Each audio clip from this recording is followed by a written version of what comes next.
आदिवासियों के साथ भेदभाव होता है, ये तो कोई नई बात नहीं है। ये वो बात है जो बरसों से चली आ रही है। लेकिन आदिवासियों में भी कुछ जातियां हैं जो समझती है कि उनके साथ शायद भेदभाव थोड़ा कम होता है, बाकियों के साथ ज्यादा होता है।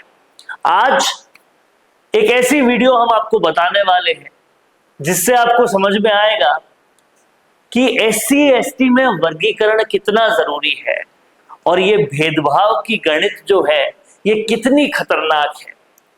ये वीडियो सोशल मीडिया पे शेयर किया गया है एक ऐसे युवक द्वारा जो मीणा जाति से आता है और जो सवाई माधोपुर में रहने वाला है। अब समझने वाली बात यह है कि सवाई माधोपुर में मीणा जाति का बाहुल्य है, बहुत ज्यादा मीणा जाति के समाज के लोग रहते हैं और वहां कुछ ऐसा समझा जाता है कि मीणा जाति एक उच्च जाति है और उसके नीचे जो और जातियां हैं वो छोटी जाति।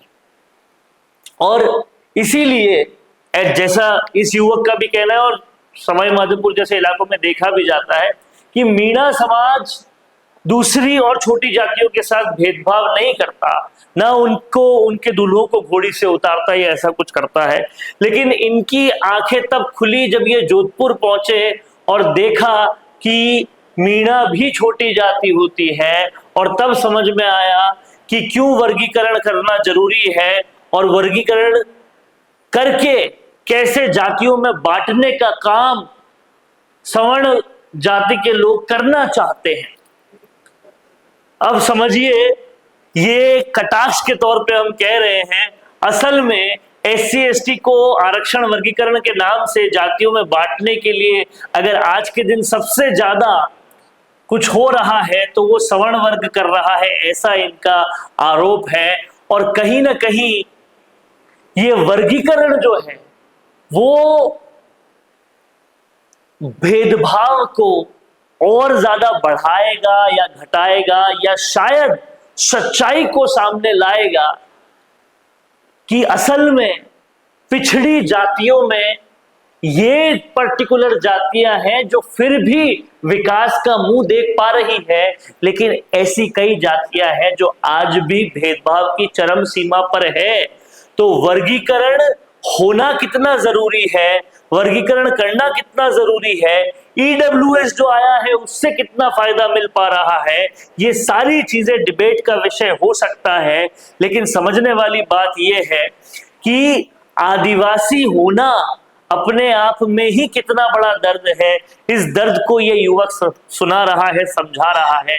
आप भी सुनिए कि जातिवाद का ये दर्द किस तरह से सर चढ़ के बोलता है। और दर्द तब होता है जब आपको अपने इलाके से बाहर निकल के पता पड़ता है कि जातिवाद हमारे साथ भी हो सकता है।